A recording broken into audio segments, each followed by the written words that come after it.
Hi, everybody. Welcome. My name is Meredith Gershenson. I'm a research analyst here at workforce.com. And today we're going to be talking a little bit about how HR can lead from the front and exactly what that means. Today, I'm joined by a very special guest, Jes Osrow. Jes, thank you so much for coming on. Thanks for having me. Awesome. Jes is the co-founder at The Rise Journey and a DEIBA specialist, also at The Rise Journey and Rise with OPHR. She helps companies design and implement strategies to build their best teams and develop sustainable organizational culture. She is focused on hands-on engagement, real-world experiences, and communicating success and struggles in personal and professional realms. She has 10 plus years of experience in DEI learning and development, HR strategy, recruitment, and engagement roles. So, Jes, you're the perfect guest for this. If there's anyone that checks the boxes, I would say it's probably you to speak exactly how HR can have a seat at the table. Yeah, no, it's definitely not an easy thing to sit at, but a really especially important conversation as the workplace evolves as well. Oh, for sure. And we were just talking about before that this is very timely, in the world that we're living in. It's a very topical conversation. So I'm excited to get into it. Yeah. Before we do, I know a lot of people have come to these webinars before. They know the whole deal with our platform here. But for those that are new, our chat box is right off to the right there. I would love for you to drop in any questions, comments, opinions that you have throughout the webinar. In fact, just to get everyone situated, why don't you type in where you are coming in from? Per usual, I'm coming in from Chicago, where the humidity is high, but it's warm. It's not raining. It's actually nice out. So I'd love to hear where you're coming in from. Just get everyone acquainted with the chat box.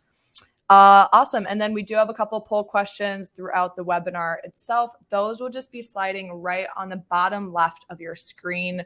It's a really awesome way for us to be able to see where your heads are at, interact with you guys, and we'll be shouting those out as well.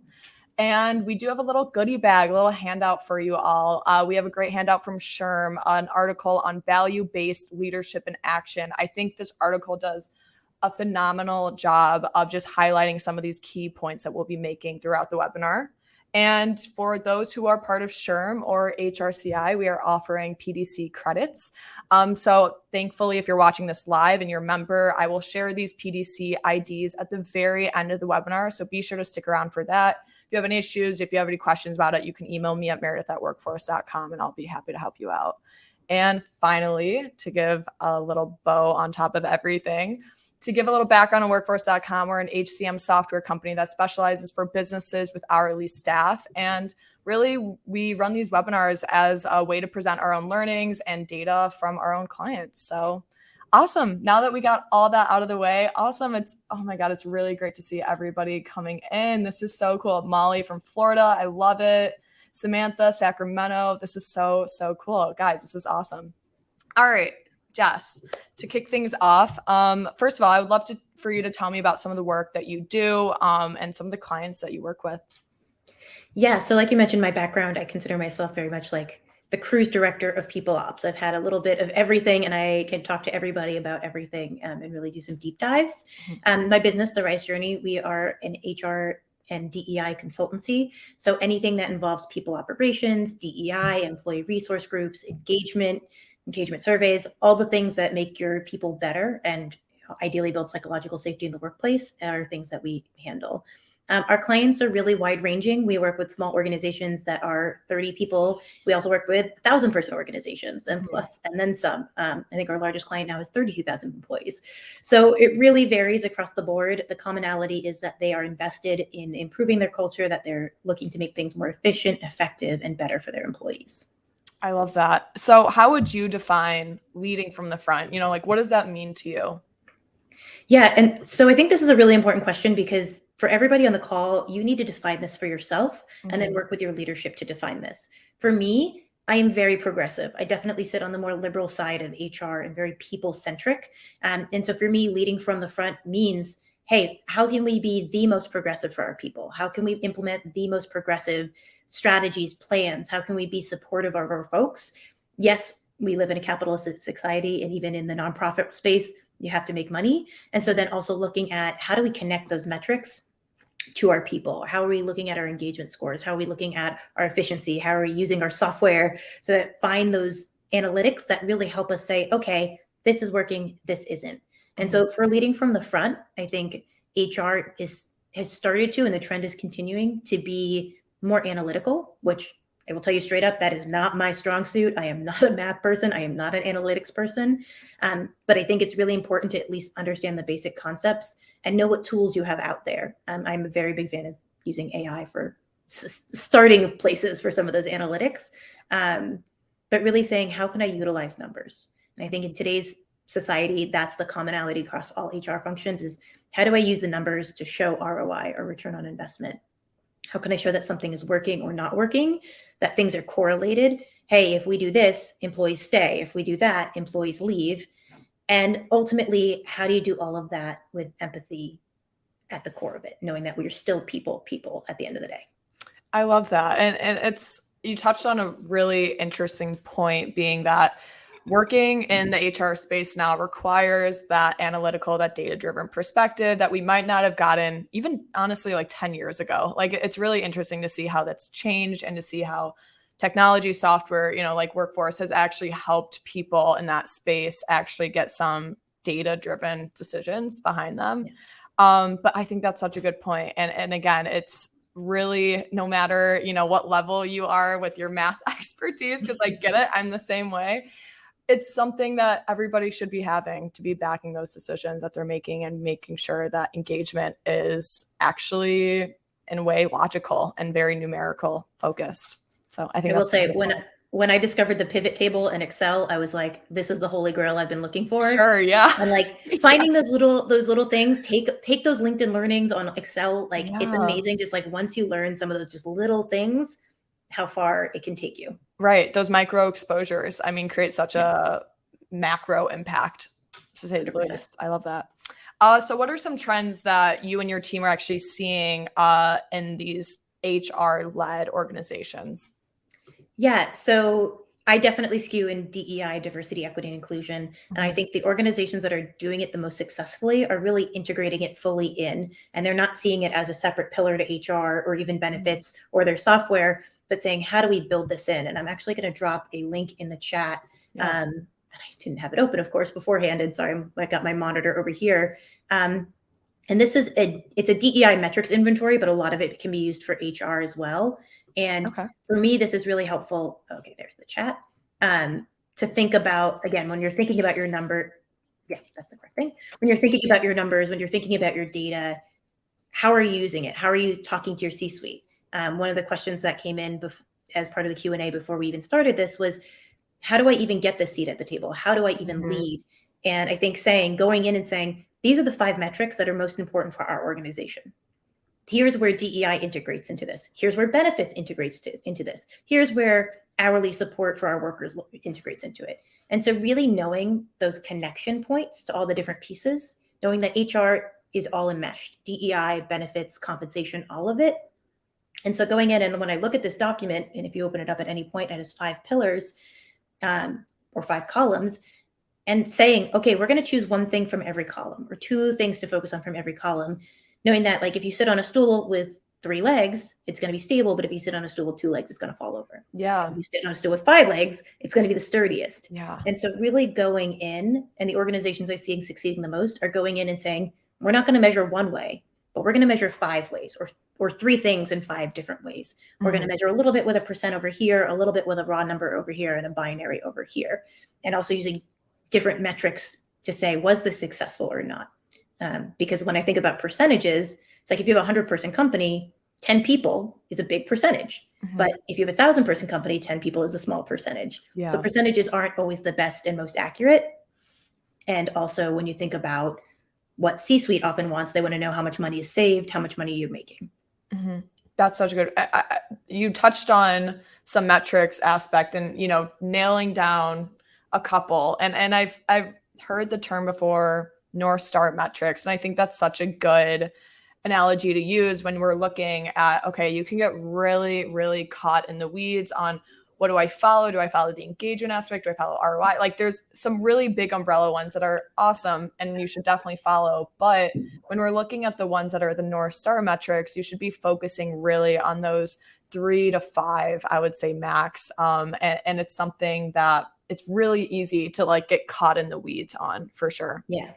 And if you have team members ideally supporting you, you can also say, hey, team, here's our 3 metrics, our triangle 1, 2, 3. But to support this goal are these 3 metrics. And these are kind of our everyday tracking metrics. But ultimately, this is the one we're reporting on. So you can also use metrics for different stages to help inform, oh, crap, we're going off the rails over here. We can see this live day to day in your platforms, in your services, versus at the end of the day, things that might take 6 months to collect the data on, or further kind of often take more time. Yeah. And the other way I would say, like thinking about leading from the front, go to your C-suite and say, what's important to you? And then go back and go to these metrics. And again, this is specifically focusing on DEI, but there's tons of HR sheets like this too for metrics to focus on. Say, what's important to you? Is it important to save money? Is retention important? Is our brand important? Dig in with them, what really matters to their core and the core of the business, and then connect what you think is important to that and just line them up and say, these 3 metrics are going to allow us to track A, B, and C, which connect to your D, E, and F, and his and hers, Z, X, Y, Z, and it's going to web together. And that shows them that you're thinking about the whole picture, but knowing your place. And so finding that balance of, I can see where I fit in, but I also know that I only own this section.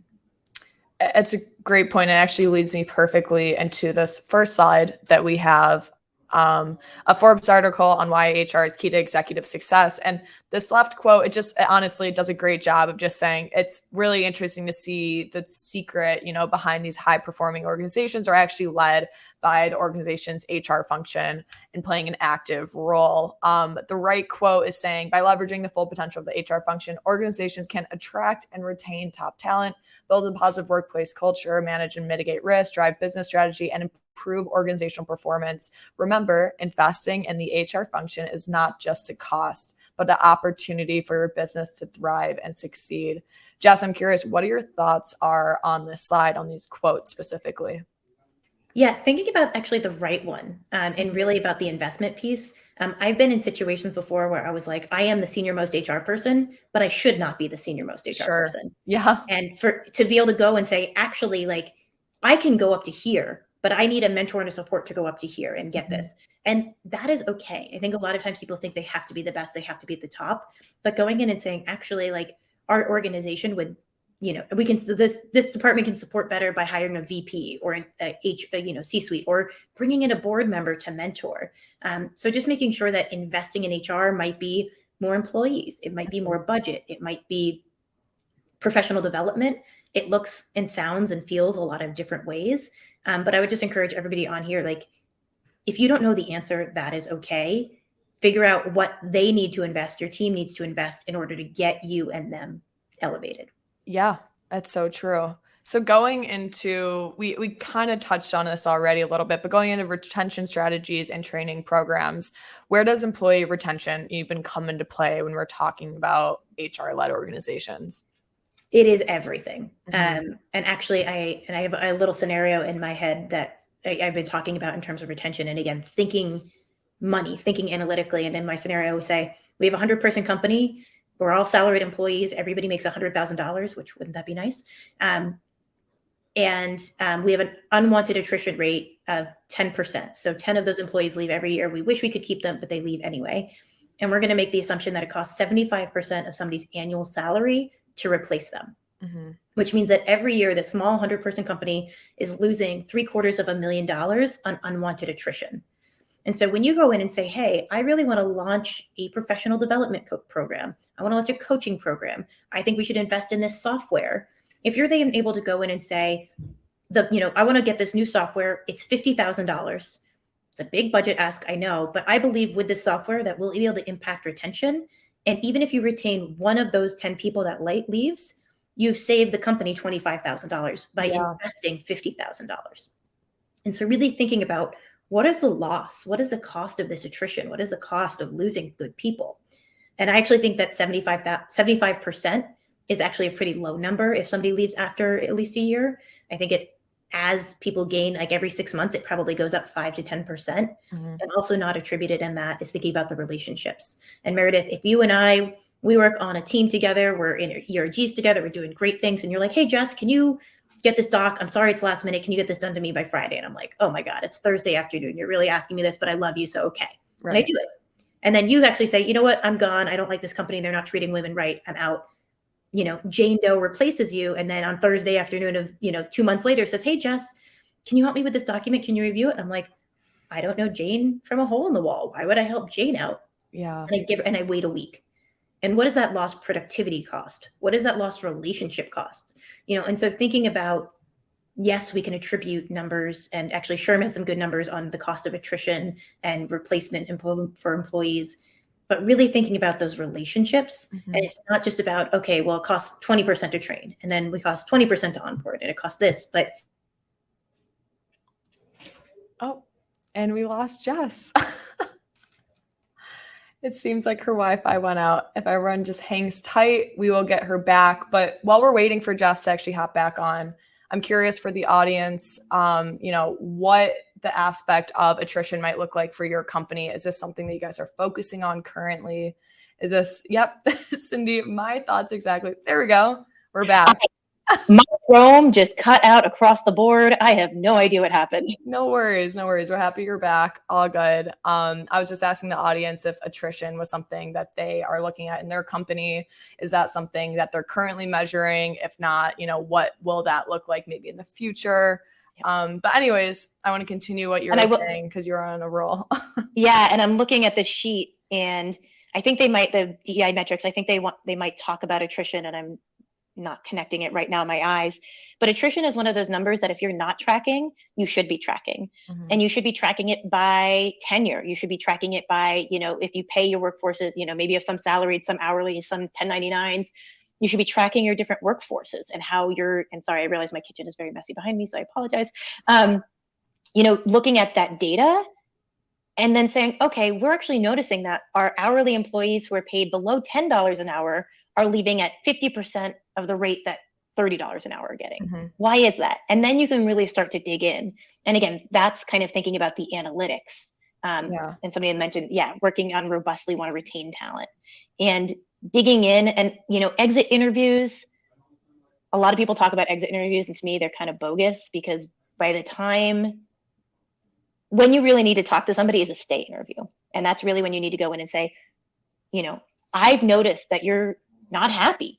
Mm-hmm. I want to talk about why. There's no judgment. There's no, bad things. I just want to understand why you're not happy and how we can change that. Yeah. Because that's not what we want. And you can go in and have real and honest conversations, within reason usually. But it's really hard. And attrition is one of those things that will always be a struggle. Yeah. So circling back to, the topic at hand, how HR can lead and why it's important to do so. How does attrition, looking at these numbers, the loss aspect, how does this all contribute to empowerment of HR as their position, their stance in the company? Yeah, I keep going back to HR I haven't gone back to this. HR is a money suck. Mm-hmm. When you look at the costs in business, payroll is the biggest cost usually, or one of the biggest costs next to software. And so going in and asking for more and more and more, executives are like, well, your department is already costing us so much.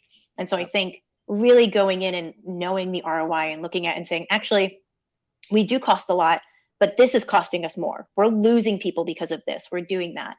And going in armed with that data, armed with that information, or if not with that information, questions. Mm-hmm. Would it be helpful for you to know, C-suite, that who we're losing at the fastest rate? Would that be helpful for you? Would you be able to connect your engineering hiring and the speed of that with this if I had this data? Oh, it would be great. Well, actually, to get that data, I need X, Y, and Z. Yeah. So asking a lot of questions. I always say, if you want to sound really smart, you ask a lot of questions and you shut up, which is not my strong suit at all. It took me many years to learn that.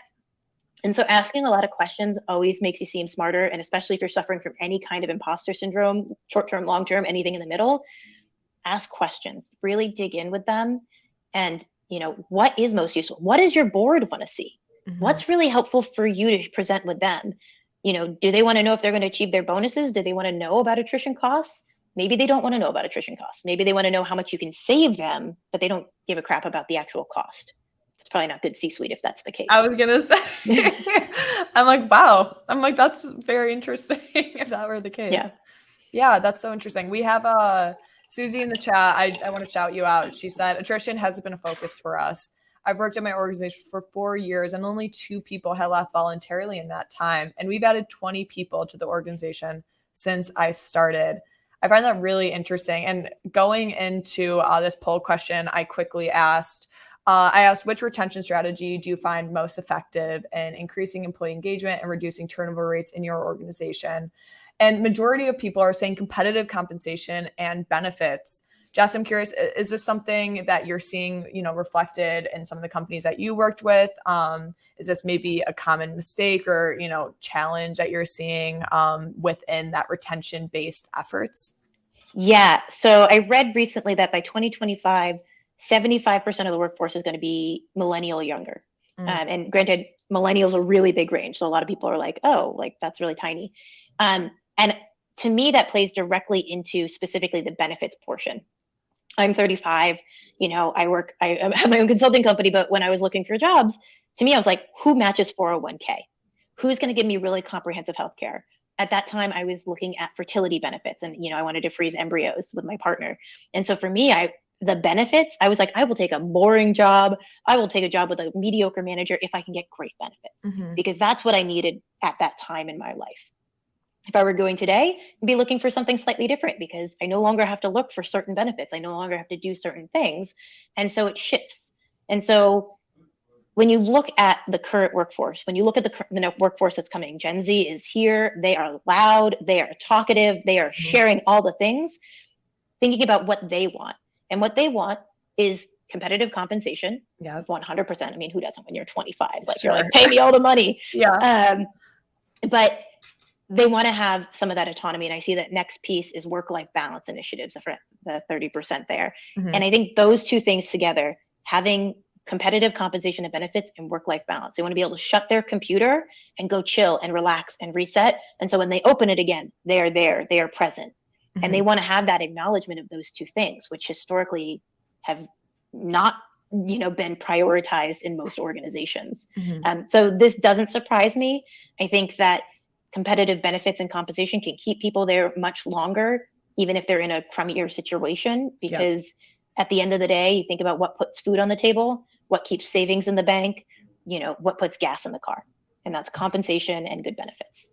I think with a lot of retention strategies, there seems to be a lot of different directions that you can go down, whether it's like fertility benefits, whatever, like you said, puts gas in the tank, right? And there's a lot of different ways because everyone's different. Everyone's needs are very different. And that's where HR is probably struggling the most in getting those individual, rewards, individual benefits that cater to those people. So I want to open up this next slide looking at some foolproof retention strategies and something that might be a little more all-encapsulating, let's say. So Jes, my question for you is, what are some of these foolproof retention strategies that have helped shift-based industries, in the past, or that you've helped them implement to begin with? Yeah, I think the big thing for me is consistency, and for organizations. And if you're going to, have workplace perks such as flexible scheduling, make sure everybody has equitable access to that. Make sure you communicate, hey, you can do this once a month. And everybody has that. There's nobody who's getting favorites or something over here, because that's really easy. Make sure you're training your managers, especially with shift-based workers. Oftentimes their manager is their main, if not only, point of communication. How are their managers communicating? Are their managers empathetic? Are managers keeping track of the things you expect? So also consistency with how you're training managers and how you're holding managers' expectations together. With shift-based workers, obviously there's a whole gamut of potential things they're doing. Yeah. And so also think about, how are they getting their information? So they're getting it from their manager, but most likely they're getting it from their phone. And so do all of your workers have a smartphone? Do all of your workers have access? Maybe they have an old school flip phone. Like, I know my mom wishes she still had one. And so if you think about how they're getting communication, how are you communicating with them? If they only have an old school or a non-smartphone, you got to say, how can our tools communicate with that? How can we provide what they need? How can we give them their information? Do they have access to internet? So especially when you think about shift-based workers, it's very, very different from the salaried component. And again, going to what are their needs and are you meeting their needs? And I think at the end of the day, are they getting paid on time? Are they able to log in or check in at the right times and able to have access to those things? Do they know what to do if they're late? Do they know who to call if something is going on or there's safety concerns? So that consistency, making sure policies and procedures are in place, manager training and manager consistency, and then communication, meet them where they're at with communication. It's interesting to hear, how it's a double-edged sword, right? We have the one side, or even a two-sided coin, I should say. We have one side of the coin that's focused more on the internal, on the admin side, and then the other side focused on, okay, how can we help our actual employees? Like, what can we do for them? And like you said, like making sure that, hey, they have their phones, using that as a resource to be able to collect feedback on there immediately after a shift. We actually had a client of Ethos orthodontists, and their business manager, Lisa, had a really interesting issue where she was, chasing down scheduling issues and making sure that everyone was on the same page. And it was constant changes and people would be calling out and it was a mess. And she was able to use like Workforce's scheduling aspect to be able to say, okay, I'm actually going to have this automated, ready to go. It was already sent to their phones. And she was able to step up as a manager, as a leader, and say, okay, where else can I apply my knowledge of, what, let's say, Susie needs, or, what Kristen needs, whatever it might be. So I think that's such a good point. I really want to shout out Mapula in the chat. They said, I think in order to curb attrition, all the strategies must be applied or can't work in isolation. I'm curious, Jess, what your thoughts are there. Would that ring true? Yeah, I love that. And I saw that and I immediately was like, yep, that's that. I was like, perfect. And I think a key part to this too, and especially for smaller HR teams, or if you're like, oh my gosh, like I can barely get 2 initiatives going, let alone 15 attrition, related initiatives. Yeah. Is think of them as like, some of them you might need to be level 10, some of them might need to be level 1. Not everything has to be level 10 all the time. And so again, going back to your strategy, knowing your metrics, knowing your ROI, and saying, which levers can we pull here? Like maybe we've been going too hard on this side, so we're going to go on this one a little bit and, ebb that back and really leverage that one up. And then look at the data and saying, is this working? I think doing surveys after shifts is a great thing. Like, we just did this. Was this helpful for you? Did you like this? I think oftentimes HR gets, and more specifically leadership in general than HR, don't want to ask exactly what they need to ask, which is this working? Is this not working? Does this affect your ability to want to stay with the organization longer?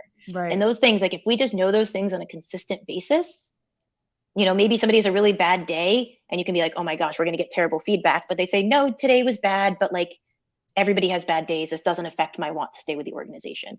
That goes really far, because you can send, okay, well, maybe we can send them a nice note or do something nice for them at their next shift, because they recognize that one bad day does not mean the end of the world. Yeah. Kind of thing. Or if it was a particularly bad day, you can do something bigger and say, actually, we're going to reward this person with an extra day off or time off or something. Yeah. So yeah, there's not one solution to attrition, and every organization is different. I can talk here in generalities and big, broad, sweeping concepts, but the reality is for everybody in the chat and everybody here, your organization has very specific needs. And actually, I'll drop my booking link in the chat. I always offer up after these, anybody who joins, if you want to have a one-on-one conversation about like what you can do, like we can have a real conversation about your workplace, not in generalities. Yeah. But having a multi-pronged strategy, again, multiple legs on that stool, really important. So just to shout out some examples, what would you say are some really good, solid, low stakes, low budget training programs for attrition, for retention that you might recommend hourly wage industries? So I think onboarding for any salaried, hourly, it doesn't matter. And onboarding, I think a lot of the times people think it has to be face-to-face, it has to be real. I am loving async onboarding. If there's learning management systems, and a lot of them at this point, well, you can open them up on your phone and you can have access to them. And, I think usually it has to be a smartphone at least. Yeah. But it's mobile friendly. It's designed to be there. And so thinking like, what do they need to know on day 1? What do they need to know on day 5? What do they need to know on day 30? Who do they need to be connected to? Maybe Meredith, you are just like the all-star of the team, and you can actually go in and say, okay, in this region, in this thing, everybody needs to meet with Meredith one-on-one because she's just an all-star and we want her to give everybody their wisdom. And so you can update that learning management system to have that information in it. And so then I can go and say, hey, like on our lunch break, can we book up, like, can we chat one-on-one? Yeah. Or help get that scheduled. So really thinking about how you're bringing them in. And, I don't know about anybody else's experience, but I've had a lot of experience onboarding at companies where I feel isolated and alone and really, really stupid. Yeah. And I don't have the information, or I don't have access to the information. Sometimes I have it, but it was in an email now that's like 40 emails deep, and I'm just getting thrown in. And so really thinking, how do you give them access at the end of every shift, say, did you have any questions? Was there anything that we could explain better? Was there anything that you can provide feedback on? Just be able to say, hey, like, yeah, I had no idea where this treatment was, and it was in a closet in a weird place. Like, I don't think it should be there anymore. I think we should put it somewhere else. Like, just getting things like that allow you to make faster changes, especially in shift work, or especially in anything where you can make faster changes and iterations, is really, really key. And then, onboarding doesn't just last 30 days. It can last up to 6 months. And so I love learning management system LMSs, because you can set it and forget it, or you can set it and then tweak it, but you don't have to redo it every time. And so if you have one that goes out on day 1, day 2, day 5, day 7, week 2, week 4, week 6, week 12, and you can set it and it's just there. Yeah. And as you update it, as you get new employees, you're like, oh, we need to add this piece of information or this link, and we link it to our intranet over here. But you can just let it go, and you don't have to worry about it. It's automated. It's connected to your system. So when you onboard somebody, boom, boom, boom, it's done. And that is such a vital part of also knowing how to conserve your time as an HR leader. It's funny you mentioned the onboarding aspect. We recently, a couple weeks ago, we came out with this whole suite of awesome products. I really highly recommend checking them out. But one of them is this onboarding feature. And one of the small things that our team actually implemented to make sure is putting a virtual version of your employee handout or handbook within the app itself. And I'm like, God, nobody's going to look, like, who's going to want to look at that? Like, if I were, in the retail space working on the floor, I'm not going to just. And instead, I was proven very incorrect, because in one of our demos, our sales team, I was talking to one of our head of sales, and he was saying how they actually had a GM come on one of these calls, and they were showing, okay, hey, this is onboarding. You can have your employee handbook right there. Everything that you need to take care of, it's all there. It's all, where the broom is in the closet, everything. It's all in your phone. Yep. And she was loving it. She was like, this makes my life so much easier as a manager of this team. And it wasn't a huge company, but it was still something where she was managing 10 people, I believe, on this team. And it made the world of difference that she didn't need to be, oh yes, like, if you look at the employee handbook, let me go grab my physical copy. Let me go get something, let me go show you how to do everything from the checklist aspect. Whatever it was, she was like, this is huge. This is huge. And I think, again, like you were saying, that automation, that ability to look at, the palm of your hand and being like, okay, here's everything I need to know how to do the task at hand. Yes, exactly. Everybody has it right there. It's monumental. And honestly, I underestimated how often people, would actually use something like that, a tool like that in their tool belt, and people are loving it. So yeah, it's so true. It actually perfectly feeds into our next topic on automation and communication, a really cool intersection that we're seeing in today's world in HR. So Jess, my question for you is, why is it important that HR's time is freed up when we're talking about leading from the front? Yeah, if you're trying to be analytical, your brain is working really, really hard. If you're thinking analytics, if you're thinking metrics, if you're thinking strategy, that takes up so much brain space. And you think about, like, how much brain space you start of the day, like, assuming you got a full night's sleep, assuming you're at 100% to even start, if you start your day and you're deep diving and you do like 2 hours of like looking at spreadsheets and getting data and doing this and putting together a presentation, that's probably like 50% of your brain capacity for the day. Like those 2 hours right there. And so thinking about how you're spreading out your time, your thoughts, your energy, don't overload one day with all of the spreadsheets. Don't do 8 hours of spreadsheets, because your brain is going to be kaput by lunch. Oh, I And know mine so, would be. yeah. And like, so thinking about automation and again, learning management system, the fact that it's in your system, like leveraging the tools that are there, again, a set it and forget it, like figuring out what tools you need to be able to do that and just let it be. And again, update and tweak, because you only have so much brain power. There's only so many people are like, oh, do I need to add them to this? Oh, do I have to do this? Oh, did I have to update that Google alias to have all the right people, or the Slack channel or the Teams channel or whatever? And you're going to forget something. We're all human. Like that's it. Also, at the end of the day, like we're human. We're people. Right. We make mistakes. We get tired. We forget to eat lunch. We get hangry. So really thinking about what needs to have your attention, what needs to drain your thought process, what is that, where that really kicks in and is really important, versus your nice to haves, like your must haves for that brain space. What would you love to be able to dedicate mental space for, but you can't really? And what is like, oh my God, like, can I automate this? Can I give this to an intern? Can I have my cat do it? Like, where can I kick this off to? And all the things that are in that, like, oh my gosh, I can't even anymore, means you need to hire somebody to do it. You need to figure out how to automate it. You need to figure out how to get it off your plate or systematize it. So like instead of you asking for someone's pronouns, it's in the system already, and work with your administrators to figure out how you can integrate those into other places. It's so true. Yeah. Just again, the main goal, unloading off of HR's plate, making sure that they have their hands freed for those individualistic retention efforts that we were talking about earlier.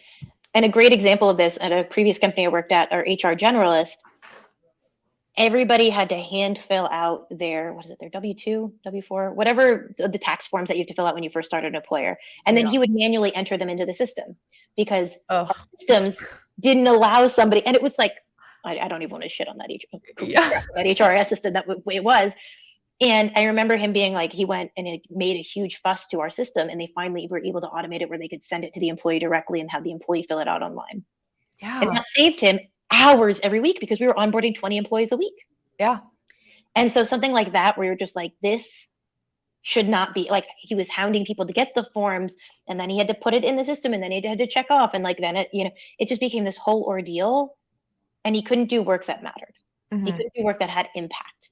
And he was exhausted and frustrated.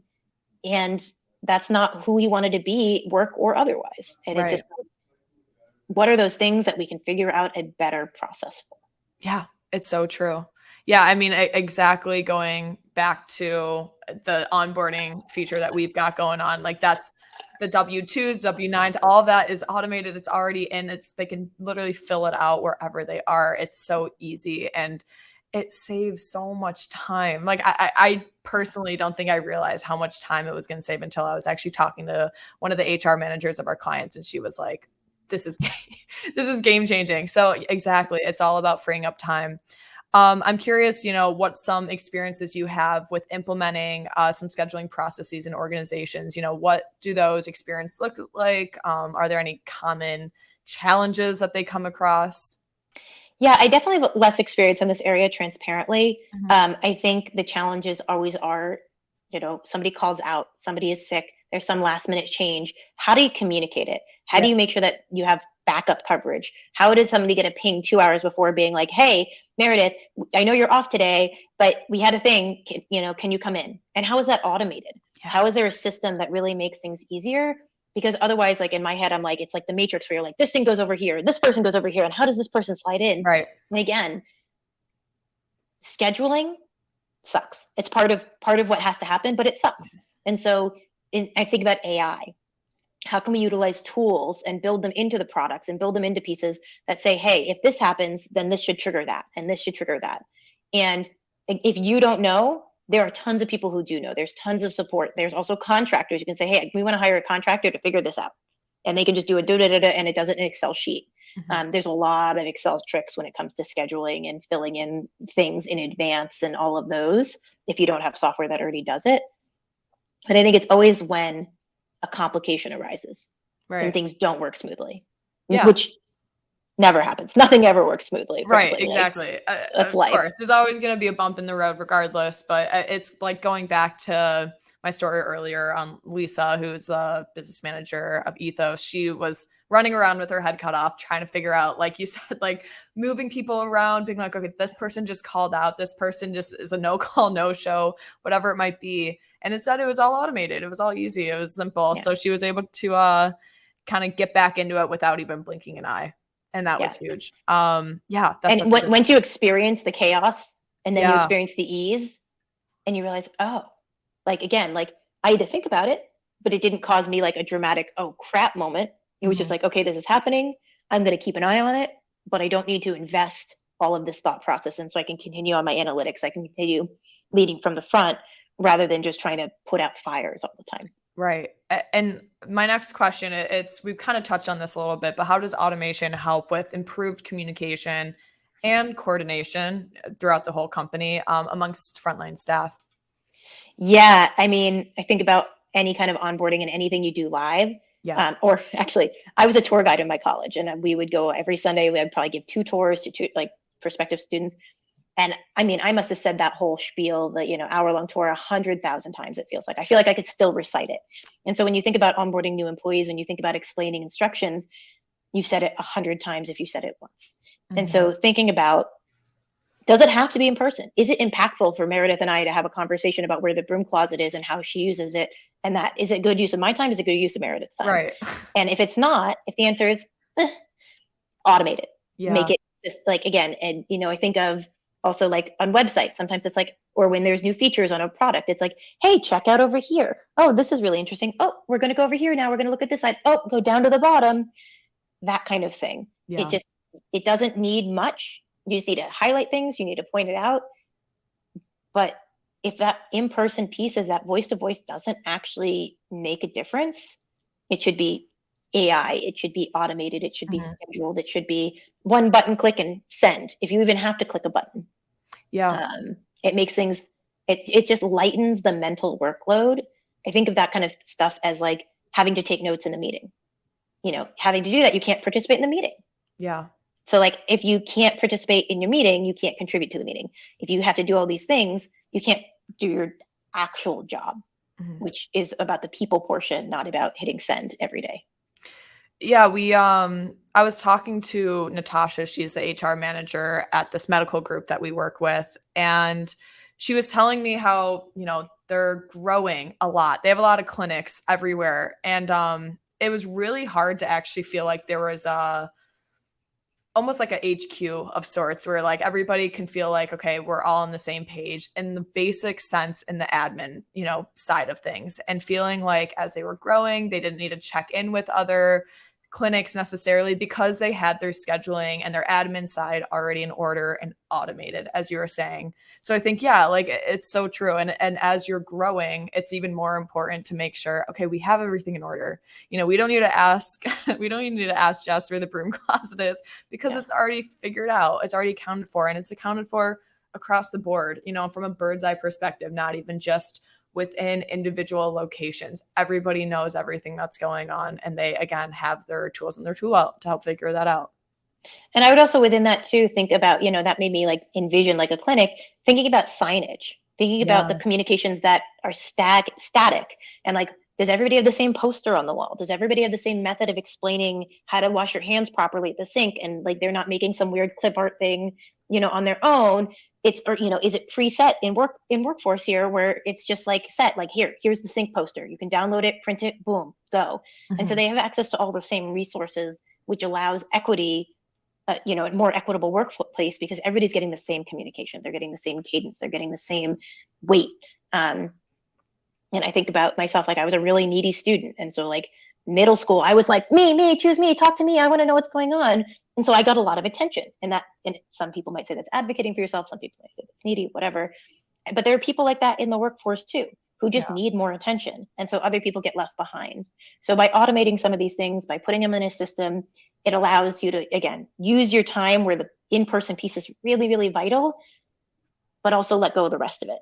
And if you are with a needy employee who's also often asking questions that don't matter, you're also getting a time suck and a mental energy suck. And then like even the afternoon coffee doesn't hit like it should. Right. So by putting it in the system. Yeah, Yeah, exactly. Such a good point. I want to point to this last slide that we got here, and then we'll go into our Q&A section. And everyone, feel free to throw in any questions that you have. I'll be sure to tag them and throw them in that Q&A section for the last 10 minutes or so. Quickly, I do want to talk on aligning and instilling company values and why that's so important for HR to be able to lead from the front. So looking at this slide, my question for you is, how can you share insights on the importance of integrating and instilling core company values within an organization's culture? How is that done? Yeah, you got to be real about where they're going to be used and how they're going to be used. I see company values as something that gets kind of slandered a lot, or like, oh, lead from the heart, like, but our leaders don't lead from the heart. And so when you think about those values, make them real, give real examples, don't make them cheesy, because then they're going to just get pooped on left and right. Yeah. Especially if you're thinking about shift workers, especially if you're thinking about people on the ground. Like, how should they actually embody leading from the front? Maybe that's one of your values, lead from the front, or be an owner. How should somebody who's a shift worker be an owner? Provide real examples. At this level, here are some ways that you can be an owner and lead from the front. At this level as a manager, here's some examples. I always say, like, if you ask somebody to do something such as a value, but you don't tell them how it's done, how can you hold them to any bar? Like, if you don't give them the expectations, if you don't give them the framework to exist in, how can you expect anybody to do anything? Yeah. And so with values is the same thing, especially in shift work, where it's not necessarily as apparent or even wanted. Like, and that's another thing is, like, are your values touchy-feely? Are your values really hands-on? Are your values really about, like, hey, our customer actually is always right, and you're gonna have to put up with a bunch of crap? Or it's really about making sure that everybody has the same, or blank and blank. And so thinking about your mission and how your mission integrates with your values is really important too, because if your folks on the ground don't need the values, if they don't actually impact their work, it's useless. Yeah. And so finding values that actually impact their work, that they can have an impact on. And then I think, your number one here, start at the very top of the ladder. If your leaders aren't showing it, if your managers aren't showing it, you cannot expect your individual contributors to show it. So true. You just can't. Again, going back to the North Star metrics, it's like the same thing. North Star values, so to speak. It can be all encapsulating across the entire company, and everybody should know, and everybody should be involved in some way. I think that's a really important part as well. How does HR instilling values help with leadership development within their own roles? Yeah, so I love this number 2 as it relates to that, because this isn't about HR being like, oh, Meredith, you did such a good job today. Here's your gold star. But rather Meredith being like, oh, Jes did a great job. I really saw her embody value blank. I'm going to give a kudos in the platform, or I really want to, share that, because I also know that values give us they show up on our promotions. They show up in this, they show, we get an extra $1 an hour or whatever. So really helping folks recognize in others will, again, take some of the weight off of HR to have to recognize or share in all of those pieces. And I might have you repeat your question again. I want to make sure I'm getting to it, because I feel like I'm avoiding some of it accidentally. No, yeah. But that recognition piece is big, and it shouldn't all come from HR. And then you become, the kindergarten teacher that's hurrah, everybody does good. But finding ways where people can recognize and support each other in those ways. And again, there's so many tools and there's so many cool software pieces out there that can be done on the phone. At the end of the shift, say, hey, was there any standout employee today on your shift? List of the people who are things, select A, done, that person. And those matter. Those at the end of the day go really far, one for the individual, because people don't get recognized often in real life. Yeah. Like, most people aren't getting a pat on the back or saying, like, I know that customer was really difficult and you handle that with grace under pressure, kind of thing. And so getting those little micro recognitions go really far, and they add up to macro recognitions. And if people know that, hey, like, if you give a real example of how somebody helped, like, you're also improving yourself too. By giving people compliments, I always, when I lived in New York, I was like, I'm going to give somebody a compliment every morning on the subway. Like, that was my goal, because it made me feel really good. Like, whatever, it was great for them. But like, and so that builds teamwork, that builds connection, that builds those relationships. And, points of connection. Like when two people go through a really hard experience together, even if it takes 10 minutes, that's a connection point. And so those pieces of recognition help build those relationships and foster really that commitment as well. Yeah.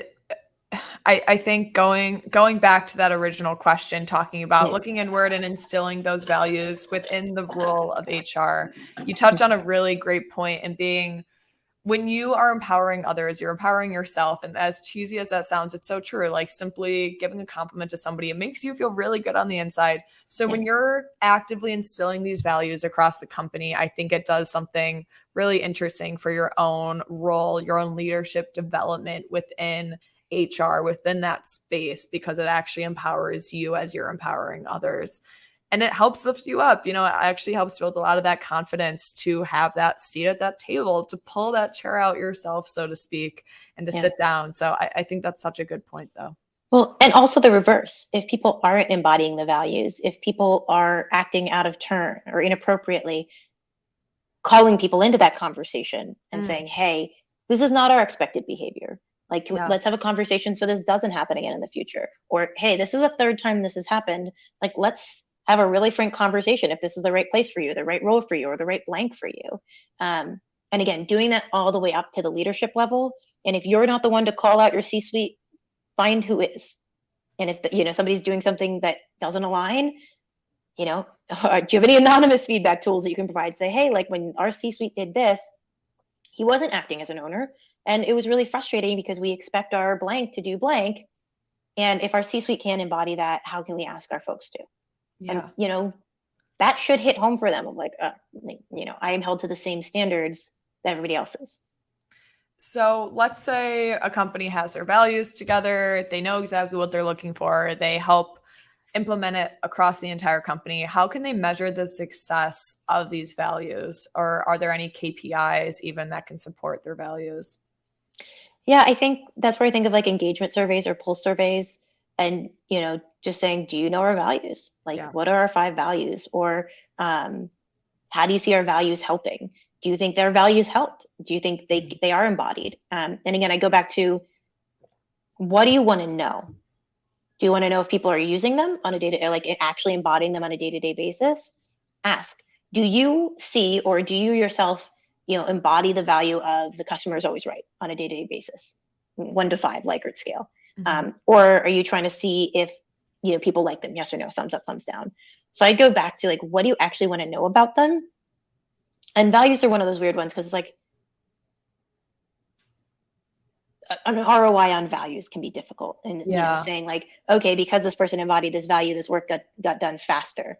Like there's too many variables in that situation to really be able to dig in. Right. And so go with what you can get it as solid of an answer as possible from. That sentence made sense. And again, ask for what you need. Do people know our values? We're just measuring that. We want to make sure that they know it inside and out.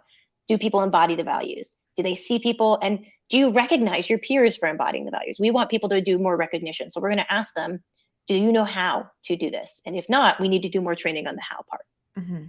It's a great point. Before we dive into this Q&A, my last question, Jess, for you is, to sum it up, what are 1 or 2 top tips, actions, or takeaways the audience can leave with to better lead from the front?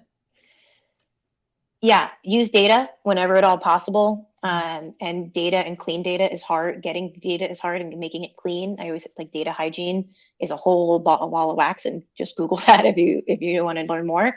And asking leadership what they want from you, what they want from the role. What do they want? What does leading from the front mean to them? Because again, same thing with your, values. If you can't say, hey, you got to do this, this, and this to embody the values, they might say, oh, leading from the front from HR means blank, blank, and blank. And you're like, oh crap, I thought it was something totally different. Now that I know to them, that's what this means, I can step into that role more. So giving yourself some more structure based on leadership feedback, or saying, wow, that's not how I want to lead. I'm going to switch companies. That might be the answer too. But figuring out what their values are and what they value in HR, using those metrics, and going to them also and not being afraid of being the, I don't want to say being the expert, but not being afraid to say, hey, I think these 3 are the most important metrics and here's why. They might say, actually, we disagree. Totally okay.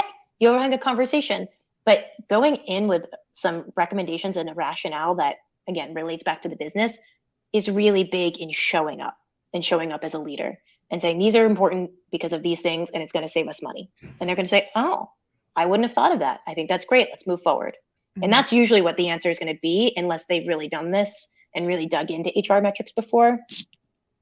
And then ultimately start somewhere. Take a bite-sized piece. Don't try to do all the things today. Say, okay, I'm looking at this list of metrics and I know I can get data on blank, and I'm going to start tracking blank monthly. Yeah. And then I want to do this. So maybe if I talk to my leaders and have conversations about how to do this, and if that's important to them, we can talk about what, getting that software add-on that would be helpful to track that. So just take it one piece at a time. Create a roadmap for yourself for development or what you want to achieve, and say, okay, today I want to write the roadmap. By the end of this week, I want to have the roadmap finished. By Monday, I want to start tracking blank. By the end of August, I want to have blank done. Like, lay it out for yourself and give yourself space. And the other thing is give yourself grace. Being in HR is really hard. Mm-hmm. It sucks a lot of time. It sucks a lot of energy. I know that I, even in consulting, leave being like, what happened today? What did I do today? And so giving yourself the space to step back, meditate, calm down, do whatever, and know that it is a job and you are also human. I love that. That's such a great point. And to quickly add on, I think you brought a really good point on your last one, saying start small. I would recommend after this call, everybody just write down what your North Star metrics are, what those North Star values are, and go from there. Sit with it, look at it, kind of ponder it for a little bit, whatever you want to do, but figure out, how am I going to implement this? And what does this mean for the company as a whole? What does this mean for me in my seat at the table? Yeah. Awesome. This is what I want to accomplish. This is why. Here's the impact I hypothesize it'll have on the company. Mm-hmm. Here's the metrics I want to associate, and here's the timeline. Yeah. You write those things down, and you have, here's what I want to do for the next, we just are kind of through middle July. Write those down, and you go to your leadership and say, hey, this is going to make an impact. They're going to be like, well, this person's really prepared. They've really thought it out. I don't have anything to contribute. That sounds great. How do it? And then you can say, I need these things to enable success. Right. You want to see us save $250,000 every quarter. Yeah. I need these things. And so also, you might even put as a line item, what I need to ask, what would enable success here, and just write those down and just have that spreadsheet or that Word doc or mural board or whatever. And go big. Don't be afraid of going small. People will always make things smaller. So go as big as you feel like you can or want to. It can always get downsized. Yeah, definitely. I love that. I want to kick off the Q&A section really quick. I know we're running a little bit over time, but stick around. I would love for you guys to ask any questions, but we're going to start with these emailed in questions. Adrian L. says, I struggle exercising my leadership skills with my smaller organization. Not only is it hard to find time and implement programs and processes, but I also feel it's not my place as HR to lead from the front. What are your thoughts? Ultimately, your leadership will decide if they want HR to lead from the front. And you might try to have sway in that. I've been in positions where I pushed and realized that leadership was not ever going to let me lead from the front. And I had to leave.